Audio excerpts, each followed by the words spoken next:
Probably some of the best known passages where God essentially shifts how God deals with things are in the life of Jesus. So when he does things on the Sabbath, which other Jewish leaders think he shouldn't do, when he says, "You have heard it said, but I say unto you," those are all cases where he is like, no, actually God wants something different from what you thought God wanted.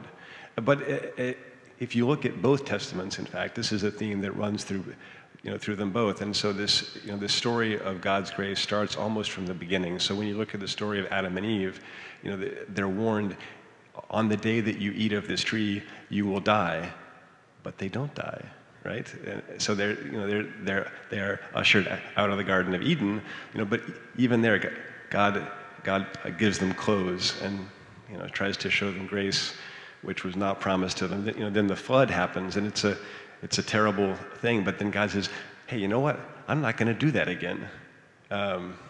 So we have lots of cases in the story that we've just heard, which we can talk more about. It's a way in which the ancient Hebrews did things, which then shifts in the course of the story because Moses listens. And then when you look at the prophets, it's sort of one long conversation about God and the people, and they don't all have the same point of view. So the Bible itself is a conversation about who God is. It's not a sort of a monovocal, once and for all set of laws. It's a whole conversation. And if you were Jewish, then you would have the Mishnah and the Talmuds, and those two are ongoing conversations among various rabbis about how to interpret the law. So I think that we as Christians are called into that same conversation and asked to join in it, frankly.